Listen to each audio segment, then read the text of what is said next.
आज की क्लास इतनी इंपॉर्टेंट है कि क्या बताएं कितनी इंपॉर्टेंट है, देख लेंगे। आज की क्लास में हम संवत या कैलेंडर को पढ़ेंगे। जितने भी प्रकार के संवत परीक्षा में पूछे जाते हैं लगभग सबको यही निपटा लेंगे। संवत या कैलेंडर पढ़ने से पहले एक बहुत इंपॉर्टेंट चीज हमें जानना बहुत जरूरी होता है कि ईसवी क्या होता है, ईसा पूर्व क्या होता है, एडी क्या होता है, बीसी क्या होता है, बीसीई क्या होता है, सीई क्या होता है। इन सब चीजों को पहले हम थोड़ा सा समझ लेते हैं, तभी ये हमको आसानी से समझ में आएगा। तो देखिए, ये जीरो है, जीरो के इधर चलते हैं और इधर चलते हैं।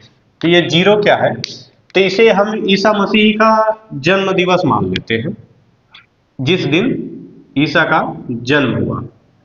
इसके पहले की बात करेंगे तो वो बीसी में होगी।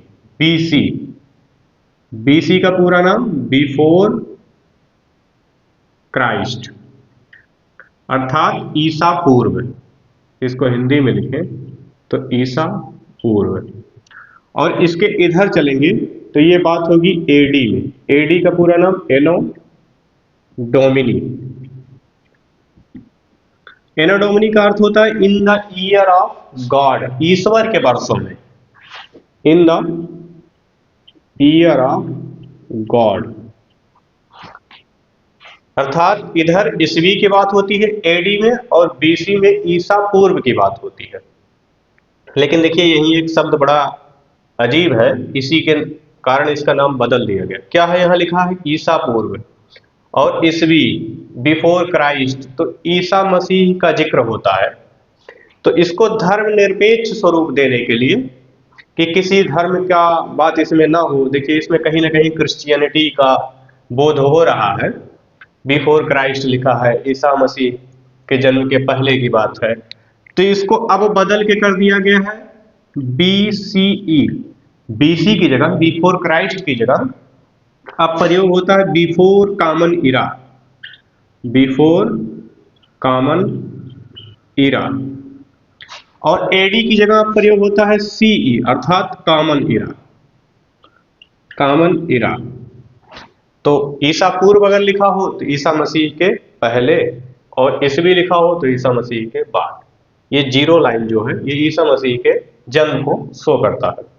तो इतनी बात अगर हम समझ गए हैं तो हम विक्रम संवत, शक संवत, कलचुरी, चेद संवत, गुप्त संवत, वर्धन संवत, हिजरी संवत के साथ साथ ग्रेगोरियन कैलेंडर को भी अच्छे से समझ लेंगे। अब हम इसको इरेज करते हैं और बात करते हैं एक एक प्रकार के संवत की। देखिए, तो प्रारंभ करते हैं विक्रम संवत से। विक्रम संवत, विक्रम संवत का आधार वर्ष है 57 ईसा पूर्व। ईसा पूर्व जैसे आए, आप समझिए कि ईसा मसीह के पहले, अर्थात बीसी, और आधुनिक युग में कहें तो बीसीई, बिफोर कॉमन इरा। इसका प्रारंभ मालवा के शासक विक्रमादित्य ने 57 ईस्वी पूर्व शकों को पराजित करने के उपलक्ष्य में किया था। तो अगर इसकी गणना करनी है तो वर्तमान वर्ष में हमें 57 जोड़ना होता है, क्योंकि ये ईसवी पूर्व की बात है। तो देखिए, उदाहरण के लिए 2025 चल रहा है, इसमें हम 57 जोड़ दें तो हमें ये विक्रम संवत में प्राप्त होगा। तो विक्रम संवत के आधार पर हम कहें तो अभी हम 2082 में हैं। देखिए, विक्रम संवत का कुछ और नाम भी है, एक दो नाम जो परीक्षा में पूछ लेता है, आप कंफ्यूज ना हो तो इसके लिए समझ लें कि इसको कृत संवत भी कहते हैं। एक और नाम है मालव संवत। मालव संवत क्यों कहते हैं, क्योंकि मालवा के राजा विक्रमादित्य द्वारा इसे 57 ईस्वी पूर्व प्रारंभ किया गया। तो इतनी बात हो गई विक्रम संवत की, और इसे इरेज कर ले, फिर हम बात कर लेंगे शक संवत की।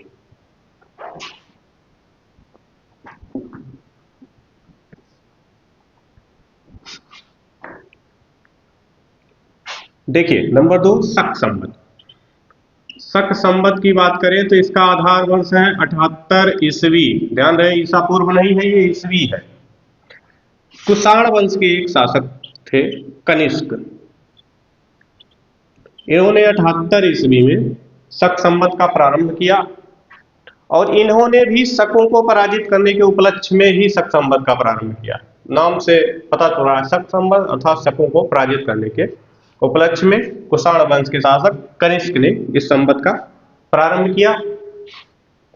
इसमें अगर क्या करना है कि अगर हमें इसकी गणना करनी हो तो हम वर्तमान वर्ष में से 78 को घटा देंगे।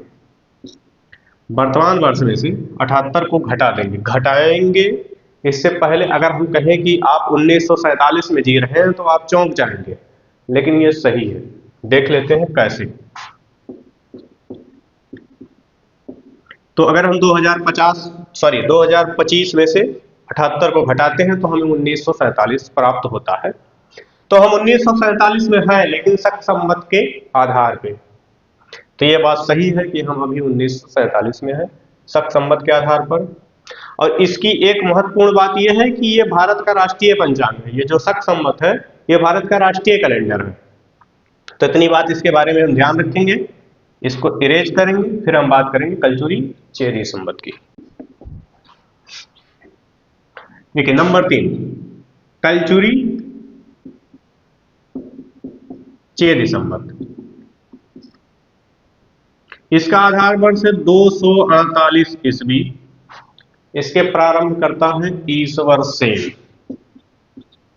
ईश्वर सेन, बहुत ज्यादा इसके बारे में जानना नहीं है, कभी कभी पूछ लेता है कि कलचुरी या चेदी संवत का आधार वर्ष क्या है। गणना कैसे करेंगे? वर्तमान वर्ष में से 248 घटा देंगे। अगर बात ईस्वी की होती है तो हमें वर्तमान वर्ष में से घटाना, ईसा पूर्व की बात होती है तो जोड़ देना, ये बात याद रखेंगे। तो इसको इरेज करेंगे, फिर बात करेंगे गुप्त संवत की। नंबर 4 पे है गुप्त संवत और इसका आधार वर्ष है 319 ईस्वी। ये याद रखेंगे। प्रारंभकर्ता इसके हैं चंद्रगुप्त प्रथम। इन्होंने संप्रभुतापूर्ण शासन की उद्घोषणा के साथ 319 ईस्वी में इस संवत का प्रारंभ किया। इसको मैंने गोला इसलिए बना दिया है कि 319 ईस्वी एक और संवत है, इसका नाम है वल्लभी संवत।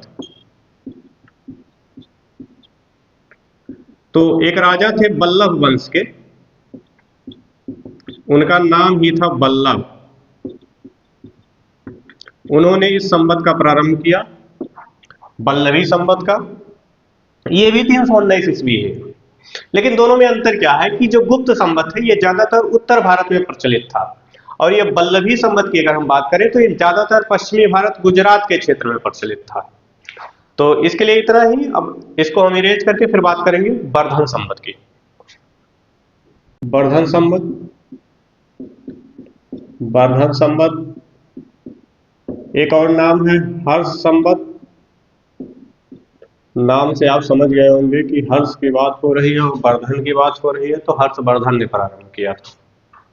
हर्षवर्धन ने इस संवत का प्रारंभ संप्रभुतापूर्ण शासन के उपलक्ष्य में, जैसा कि गुप्त संवत का प्रारंभ हुआ था उसी प्रकार से संप्रभुतापूर्ण शासन की उद्घोषणा के उपलक्ष्य में हर्षवर्धन ने 606 ईस्वी में इस संवत का प्रारंभ किया। गणना कैसे करेंगे? तो ऐसे ही वर्तमान वर्ष में से 606 घटा के। आगे बात करते हैं हिजरी संवत की। तो हिजरी संवत बहुत महत्वपूर्ण है। क्यों?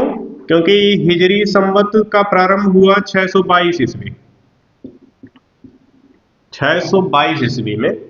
और ये तिथि क्या है कि इसी दिन पैगंबर मोहम्मद साहब मक्का से मदीना के लिए प्रारंभ किए, और उस प्रस्थान को हिज्र कहा गया। तो हिज्र से ही हिजरी संवत की स्थापना हुई। और ये मुस्लिम के लिए बहुत इंपॉर्टेंट कैलेंडर है, और ये चंद्र गणना पर आधारित है, अर्थात चांद के घूमने के आधार पर इसकी गणना की जाती है। और एक चीज और यही ध्यान रख लेंगे कि जो हमारा शक संवत है राष्ट्रीय पंचांग, ये सूर्य गणना पर आधारित है। तो हिजरी संवत मुस्लिम के लिए बहुत ही इंपॉर्टेंट कैलेंडर है, 622 से प्रारंभ होता है। इसके बाद करेंगे हम बात ग्रेगोरियन कैलेंडर की। Gregorian calendar, Gregorian calendar, Gregorian calendar नाम इसका इसलिए पड़ा क्योंकि पॉप ग्रेगरी 13 थे, 13 थे। इन्होंने इस कैलेंडर का प्रारंभ किया कब? 1582 ईस्वी में, जो आज हमारा वर्तमान कैलेंडर है, जनवरी, फरवरी, मार्च, अप्रैल, ये सब चीज में दिया होता है। तो पाप ग्रेगरी 13 ने ग्रेगरियन कैलेंडर का प्रारंभ 1582 ईस्वी में किया, जो कि हमारा वर्तमान का कैलेंडर है। तो हम उम्मीद करते हैं कि आप समझ गए होंगे। जितने भी प्रकार के संवत हैं बहुत ज्यादा इंपॉर्टेंट नहीं है, लेकिन कभी कभी तिथि पूछ ली जाती है, तो इसीलिए इंपॉर्टेंट है। तो ये क्लास ही हम खत्म करते हैं। धन्यवाद।